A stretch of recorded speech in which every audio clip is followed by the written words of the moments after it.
Hola, ¿qué tal? Y bienvenidos a este programa que hemos denominado en IFM Noticias Candidatos, para hacer pedagogía, hacer que ustedes conozcan a los candidatos que quieren llegar al Congreso de la República, incluso a la presidencia. Por aquí han pasado ya con 103 candidatos en un ejercicio democrático plural. Ha habido gente desde todas las visiones ideológicas y de izquierda, derecha, centro, todo, porque en IFM Noticias estamos absolutamente convencidos que el debate nacional es lo que construye democracia. Algo bien interesante es que el Congreso de la República se convierte en lo más importante antes que presidencia. Por eso las elecciones son antes, porque sin Congreso no hay un buen ejecutivo, hay una división de poderes, pero en donde se discuten los problemas, en donde están quienes representan realmente a los ciudadanos, las necesidades de todos, está en el Congreso. Y Julia Correa Nutín es candidata al Senado por el Centro Democrático y yo podría decir que ya es senadora, aunque ella me dice que todavía no hay elecciones, que nos falta una semana, que todo el tema, pero le digo senadora porque primero el Centro Democrático es fuerte. Todas las encuestas muestran que entre 17 y 20 serán los senadores en las curules y usted pues está dentro de ese grupo. Si las cosas han de ser para el país, pues llega usted al Senado. Julia, bienvenida. ¿Cuáles son las propuestas y el fondo de Julia Correa Nutín? Una abogada, una mujer comprometida, conocida, periodista de Semana en su momento. ¿Cómo está Julia con esa candidatura? José Ignacio, estoy feliz de estar en primer lugar acá en IFM, un medio al que le tengo toda la admiración por el valor que han tenido, por el trabajo que han hecho por Medellín, por Antioquia y por Colombia con total firmeza, a pesar de las dificultades que han tenido y que todos conocemos con la administración anterior de Medellín. Entonces, primero, gracias a través tuyo a ti, Nacho, José Ignacio, te digo con cariño, Nacho, sin problema, y a todo el equipo de IFM por el trabajo que hacen. Nacho, mira, yo te decía que todavía no senadora, porque más que me digas desde ahora senadora, es un tema que no quiero tener ese título. Quiero que me digan siempre Julia, porque quiero llegar al Congreso de la República a liderar unas propuestas que he estado trabajando con mi equipo y que considero son muy importantes para el país, pero más que el equipo, son propuestas que ha hecho el Centro Democrático y que lidera el presidente Uribe y nuestra candidata Paloma Valencia, de quien hablaré en un momento. Primero que todo, Nacho, ciclos cortos de educación.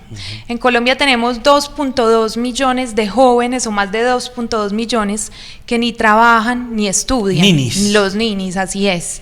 Esos jóvenes necesitan todas las oportunidades. Entonces, por ejemplo, acceder a cursos cortos en programación, en tecnología, en creación de contenido.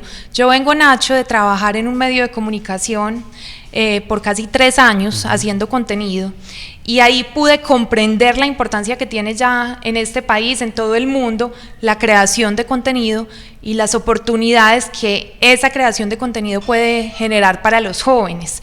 Necesitamos que esos jóvenes incluso puedan ser remunerados en dólares. Ese es el sueño colombiano, Nacho, jóvenes que puedan ser remunerados en dólares, jóvenes y toda la ciudadanía que no se tenga que ir de Colombia para sobrevivir, sino que se pueda quedar aquí en Colombia viviendo con todas las oportunidades, con seguridad y con tranquilidad. Entonces vamos a trabajar porque esos jóvenes tengan ciclos cortos, pero también que tengan recursos de emprendimiento, como en su momento lo tuvieron en el gobierno del presidente Uribe, con el Fondo Emprender del SENA, que fue tan importante y que permitió que se pasara de 1.1 millones de cupos de formación en el 2002 a más de 8 millones en el 2010. Para eso, Nacho, hay que hacer unas reformas del Estado que son fundamentales. Una de ellas, la reducción radical del tamaño del Estado. No puede ser, Nacho, que en este gobierno hayan creado 24 consulados y 11 embajadas. En donde no se necesita. En donde no se necesitan, y está probado que eso se puede cambiar, y te digo que está probado porque mientras tanto en el gobierno del presidente Uribe se cerraron 14 embajadas y 10 consulados. Eso es un tema de voluntad política y lo podemos lograr, pero además reducir ese despilfarro en gastos públicos que ya tiene hastiados a los colombianos. Te pongo un ejemplo: hasta diciembre más o menos el presidente Petro había realizado 70 viajes internacionales. Si tú comparas, el presidente Uribe en sus 2 periodos presidenciales realizó 31 viajes internacionales, varios de ellos en vuelo comercial. ¿Y en 2 periodos? En 2 periodos, no entonces hay que sin duda reducir el tamaño del Estado. El partido está muy comprometido con eso. Paloma ha hablado del tema, creo que ya ha hablado de reducir, por ejemplo, los ministerios de 19 a 12. En el gobierno del presidente Uribe también se redujeron los ministerios en 6, pasando de 16 a 13. Sí.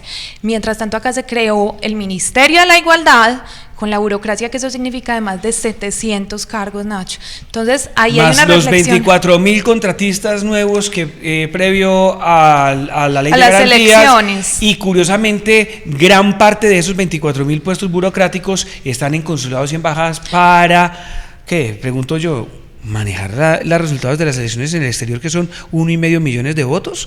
Yo me pregunto, porque me parece demasiado extraño que de repente haya metido eso, pero bueno, no viene al caso. Hay solamente muchas preguntas, pero son preguntas muy claro, importantes que haces, por supuesto, porque eso? Los colombianos necesitamos toda la transparencia electoral, y de hecho hay mucha preocupación, y necesitamos, como lo dice el presidente Uribe, que los ciudadanos se involucren en este proceso, porque sin duda estas elecciones no las vamos a ganar los políticos, las van a ganar los ciudadanos, participando masivamente en las urnas y ayudando como jurados y como testigos electorales, que de hecho ese proceso de testigos aún está abierto y aún se pueden inscribir para ser testigos, por ejemplo, a través del Centro Democrático.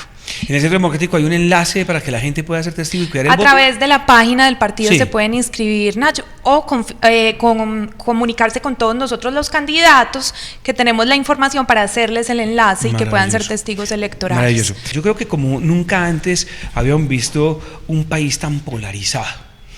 Pero ¿entre quiénes? Entre los que trabajan y los que quieren depender.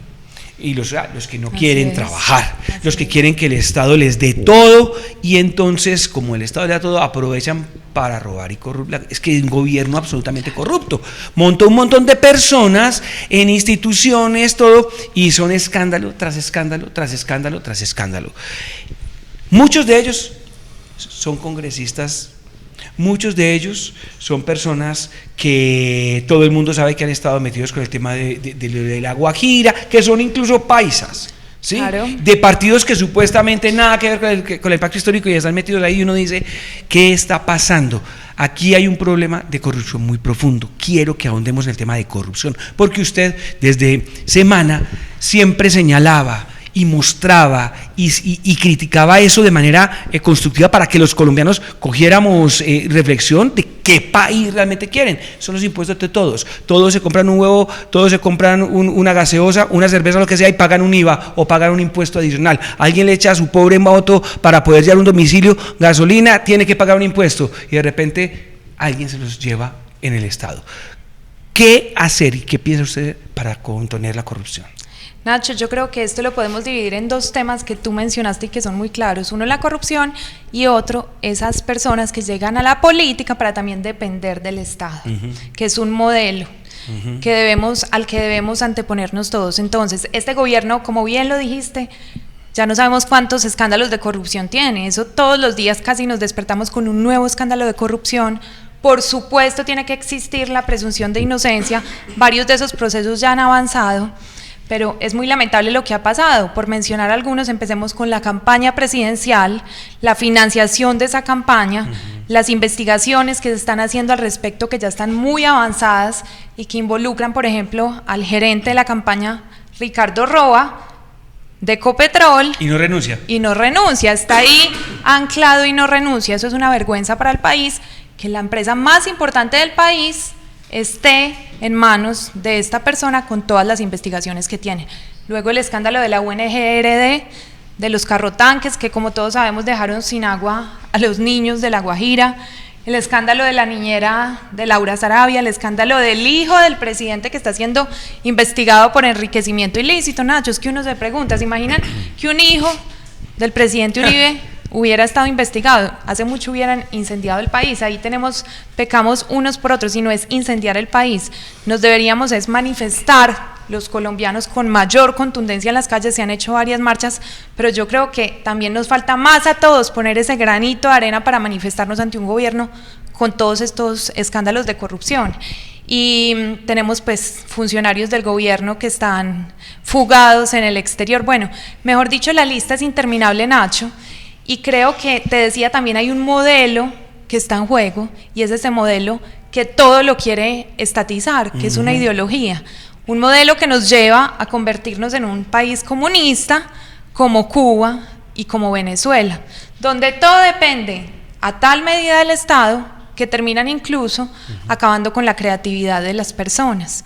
Entonces, las personas ya no deciden qué comer, qué música escuchar, nada, sus libertades se acaban con la oposición, la oprimen, la meten en centros de tortura, como el helicoide en Venezuela, y acaban con nuestra libertad, que es lo más sagrado que tenemos. Entonces, también estamos pues ante un modelo que quiere perpetuarse en el poder, porque están amarrados a esos ingresos que provienen del Estado, que pagamos todos con nuestros impuestos, y que ellos pues quieren perpetuarse ahí. Julia, fuera de cámaras, yo en las reflexiones de analista político, que además también, aparte de periodista, sigo siendo analista, y le contaba pues que a través de los análisis de IFM hemos contado muchas cosas. Sí.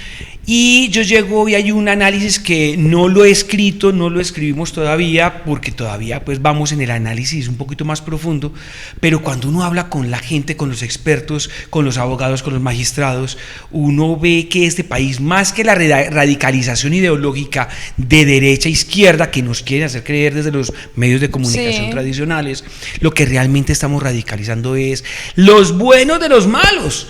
Los buenos que se levantan, que trabajan, que hacen todo lo posible porque este país salga, y los que nos están robando, que no solamente son en las motos en Bogotá o los fleteos en Medellín, eso es lo que se ve por ahí, pero es que hay un montón de escándalos, Ungart, están los de cuello blanco, y roban y roban y roban, y entonces al final, cuando uno ve un montón de candidatos, uno dice, los buenos de los delincuentes. Estamos radicalizados, lo comparte, piensa que esa visión que yo estoy llegando a la conclusión de que más allá de izquierda y derecha, la radicalización que tenemos en la política es entre la gente que quiere trabajar y los delincuentes que están llegando a apropiarse de la política.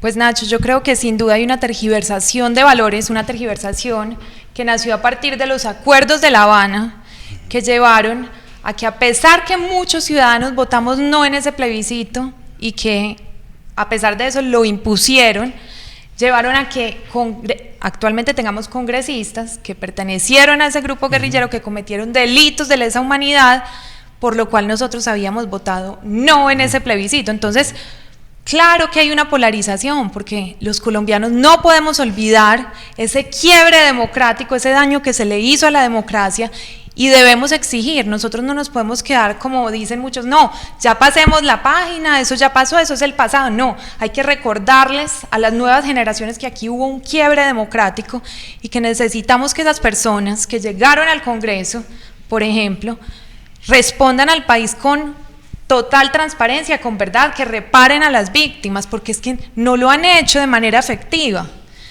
La JEP misma lo ha dicho, o sea, nos hemos dado cuenta a través de la misma JEP qué sentencias hay, y hay unas sentencias irrisorias, unas penas irrisorias, que sin duda eso genera un rechazo hacia los colombianos que, como decías, trabajamos todos los días. Entonces, claro, se genera una polarización, pero además, Nacho, acá han creado un estigma hacia la derecha. A mí no me gusta hablar de derecha, de izquierda. Yo creo que el Centro Democrático, como lo ha dicho el presidente Uribe, es un partido que defiende unos valores, un país seguro, con toda la política social, con un gran crecimiento de la economía, un Estado pequeño, transparente, cero corrupción, y entonces hemos acabado en que no, esa es la extrema derecha. Y a mí me gusta mucho algo que escribió el presidente Milei de Argentina la semana pasada. Él decía algo como, si a ti te llaman de ultraderecha, no te preocupes, que actualmente ser ultraderecha es ser normal. Entonces yo creo que nosotros no podemos actuar al vaivén de las imposiciones y de los complejos que nos imponga la izquierda, no. Nosotros tenemos que defender unas tesis, nosotros tenemos que defender la seguridad, tenemos que defender ese corazón grande que permitió que, gracias al emprendimiento, al resurgimiento de la empresa privada, de la confianza, los colombianos volvieran a tener muchas oportunidades, como esos programas Familias en Acción, que en el gobierno del presidente Uribe pasaron de 320.000 familias beneficiarias a 2.8 millones, o los programas del adulto mayor que pasaron de 60.000 adultos beneficiarios a 990.000, o lo que te decía ahorita del SENA, que tanto benefició a los jóvenes, que pasaron de 1.1 millones de cupos de formación a más de 8 millones de cupos de formación. A mí me gusta mucho recordar, Nacho, estas cifras, porque los más jóvenes no las conocieron, no tienen memoria. Y yo digo, y hay que volver a esas políticas que gobernaron a Colombia entre el 2002 y el 2010, mejorarlas, buscar nuevas soluciones. Pero aquí ya teníamos un camino estable, y hablamos ahora mucho de Bukele, del modelo Milei, y se nos olvida que aquí muy cerquita, al ladito, tenemos a Álvaro Uribe, quien hace más de 20 años ya inició con esa visión en Colombia de hablar de seguridad como camino para la verdadera paz, cuando todos hablaban solamente de paz, y de defender la empresa privada como motor de desarrollo social, cuando todos defendían solamente la justicia, pues, o hablaban solamente de justicia social. Julia, usted es joven y usted representa a los jóvenes y defiende a los jóvenes, me está hablando de los jóvenes, que eso me gusta mucho, será quien represente a los jóvenes en el Congreso.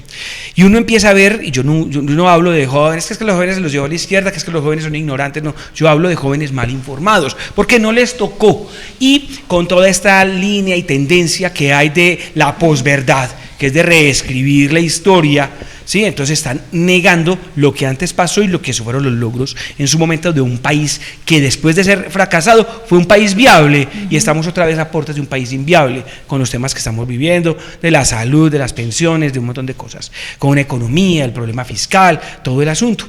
Y entonces uno dice lo que pasa en EAFIT, un montón de jóvenes, ¿sí? Hay un egresado que además es candidato en un foro de candidatos al que no lo invitan y no le prestan una silla arriba, pero él se manifiesta y le niegan su derecho a la libre expresión, y se manifiesta en lo que es un debate y le dice unas verdades a una señora que era de las FARC, y lo sacan, negándole sus derechos, y están sacando no a un estudiante, que además es estudiante con derechos de AFID porque es egresado, sino que están sacando a un candidato que debía estar arriba y no abajo, y le niegan todos esos espacios. Y los jóvenes quieren buscar espacios. ¿Uno qué puede analizar con lo que le pasó a David Toledo, que también es candidato del Centro Democrático? Pues Nacho, mira, yo creo en primer lugar, a mí no me gusta generalizar, pero sin duda en Colombia hemos tenido un problema en términos de educación, con algunos maestros, no todos, de FECODE, que han politizado la educación en los colegios públicos. Y yo creo que eso tiene que cambiar, y para que cambie, por ejemplo, nuestra candidata Paloma Valencia ofrece ese sistema de vouchers educativos para que los padres de los jóvenes puedan elegir en qué institución educativa van a llevar a su hijo a educarse. Pero además es muy importante, Nacho, y lo hemos notado en estas nuevas generaciones, los valores que desde el hogar le inculcan a los hijos. El presidente Uribe lo ha dicho, se lo he escuchado, en esta nueva generación de jóvenes percibe que tienen unos padres que ya les han contado mucho más la verdadera historia, o que han hablado con ellos de política, ¿cierto? Entonces estos jóvenes ya tienen una visión más completa de lo que, de la historia del país, de lo que ha sucedido. Y a mí me entristece mucho, Nacho, tengo que decirte lo que pasó en mi universidad, en EAFIT, una universidad a la que le tengo todo el respeto, todo el cariño. Allá estudié yo Derecho, y me parece muy triste porque finalmente este joven del Centro Democrático, David Toledo, que es muy valiente, estaba expresando una opinión que yo creo que más que, pues, o catalogando a esta persona con un término que es fuerte, pero que tal vez todo el mundo, refleja y refleja un sentimiento que, como te decía ahorita, tienen muchas personas que votamos no en el plebiscito porque no estábamos de acuerdo que estas personas que cometieron delitos de lesa humanidad estuvieran en el Congreso. Yo me pregunto, Nacho, yo hago unas reflexiones. No pudieron dejar a este joven en el auditorio y que tuviera un debate con la congresista Sandra Ramírez sobre ese término que ella le estaba diciendo, que David Toledo le estaba diciendo a ella. ¿No sería lo correcto en un ámbito educativo donde pudieran tener una discusión con argumentos? Porque bien lo podían tener, estoy segura que David hubiera dado la discusión con argumentos. Pero además empieza uno a hacerse preguntas. Por ejemplo, Nacho, el presidente Uribe también estuvo en una conferencia en esa universidad, y yo recuerdo, con toda la libertad de expresión, un grupo de docentes expresó una inquietud por la presencia del presidente Uribe. Lo increparon y nadie sacó a nadie. Y me acuerdo que una periodista que ayer fue moderadora de este panel dijo, no, que ella contó en el medio de comunicación la noticia de estos docentes que expresaron su preocupación y que decían que él no podía ir como a dar una charla sin tener un interlocutor con él. Y entonces un periodista de esa emisora le decía a ella, pero entonces todos quienes vayan a la universidad deben tener un interlocutor, y ella decía, no, es que no todos son un expresidente sub judice, porque en ese momento el presidente estaba en este proceso tan infame que ha tenido que enfrentar. Y entonces esa periodista ayer estaba sentada moderando esto, y cuando sacan a David Toledo fue una de las que incentivó que lo sacaran, y nada dice de Sandra Ramírez. Entonces creo que ahí volvemos a lo que dijiste ahorita, la tergiversación de valores, que es muy difícil. Pero una cosa grave, Julia. Ahí hablaron, por ejemplo, de equidad de género, hablaron de las mujeres, y yo decía, ¿por qué no le piden a ella que antes que hable de equidad de género, diga la verdad sobre lo que pasó con las mujeres en esos campos de concentración que tenían las FARC en la selva? Entonces, y que le pregunten a las guerrilleras reclutadas que están ahora con Rosa Blanca. Así es, porque en esa corporación pidiendo que les porque entonces los colombianos queremos eso, y sobre todo que reparen a las víctimas. Yo creo que David Toledo fue la voz de muchas de esas víctimas que tienen dolor. ¿Sabe qué me preocupó? Ver policía dentro de un claustro universitario sacando a una persona. ¿Cuándo ha visto esto en la Universidad Nacional? Meta un policía en la Universidad Nacional.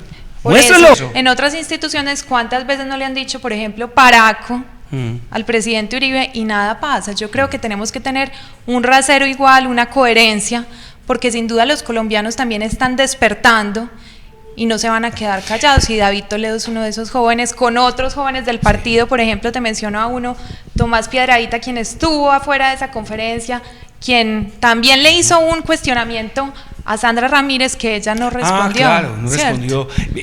Creo que fue sobre trata de personas. Julia, vamos terminando, el tiempo se nos acaba en este programa Candidatos, y usted es abogada. Sí, es abogada. Y una de las cosas que hemos visto es que, gracias a Dios, funciona la separación de poderes. Sí. Y aquí las cortes funcionan, gracias a Dios han funcionado, con defectos o no defectos, pero se juzga en derecho, no alrededor de muchas cosas, y para eso lo hemos visto en todos los procesos, con garantías de lado y lado, con algunos excesos, pero siempre hay una garantía que al final termina, como le pasa, por ejemplo, al presidente Uribe, y como le sigue pasando a muchas personas. Pero hay un problema, que es la agilidad en la justicia para la eficacia, porque no es posible que pase el tema, lo que nos ha pasado en diciembre con el salario mínimo, y cuando sale un fallo, una sentencia o algo, ya es demasiado tarde a veces. ¿Qué hacer en el Congreso, y qué se propone usted como abogada para la agilidad en la justicia? Procesos eternos, que uno se ríe con los abogados cuando les dice, ¿cuál es la vida útil de un abogado? 2 ordinarios y medio, pues muy triste. Pues, José Ignacio, mira, yo creo que sin duda hay que quitarle carga a, pues digamos, no sé, buscar una reforma que permita que los magistrados, que los órganos de la justicia puedan distribuirse mejor entre todos también esa carga judicial, porque sí hay una carga judicial alta, descongestionar la justicia y que esos procesos se puedan llevar a cabo con mayor agilidad, y buscar una reforma a la justicia, que eso lo estamos pidiendo, yo creo, a gritos los ciudadanos, descongestionar el sistema, porque también pasa mucho que las autoridades capturan a los criminales y cuando actúa la justicia ya es tarde, no se cumple lo previsto en la ley para estos procesos, y entonces deben dejar en libertad a la persona que capturan.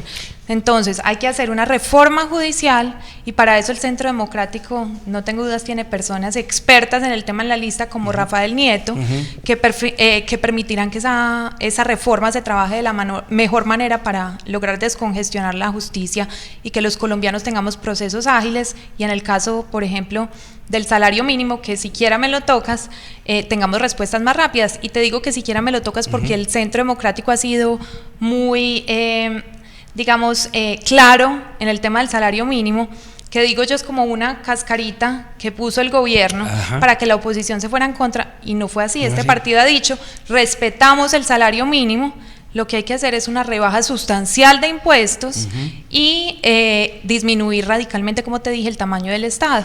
Entonces les decimos a los colombianos, denos una esperita a que Paloma sea presidente, hablemos de Paloma.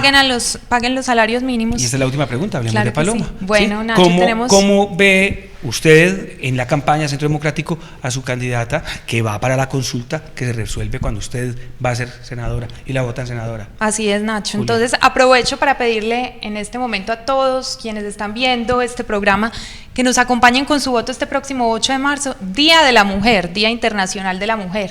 Allí les van a entregar 2 tarjetones, Senado y Cámara. Voten Senado por nuestra lista cerrada Centro Democrático, Cámara por nuestra lista abierta, marquen el logo del Centro Democrático y el número del candidato de su preferencia, o pueden marcar también solamente el logo del partido. Hay candidatos, mejor dicho, para todos los gustos en esta lista de Cámara, con toda la experiencia, con todas las capacidades, caras nuevas. Y también ese día deben pedir el tarjetón de las consultas, hay que pedirlo, eso es muy importante. Ahí hay 3 consultas, voten por la gran consulta donde está nuestra candidata Paloma Valencia, una mujer sin tacha que lleva casi 12 años ya en el Congreso batallando por todos los colombianos, por unas reformas con toda la importancia y además anteponiéndose a unas reformas que harían mucho daño a los colombianos. Ella ha sacado adelante proyectos que han beneficiado a las comunidades más vulnerables, a los campesinos y, por ejemplo, ha dado la pelea con el tema de las pensiones para que respeten el ahorro pensional de quienes ya están pensionados o por pensionarse, pero además respeten el ahorro de los más jóvenes.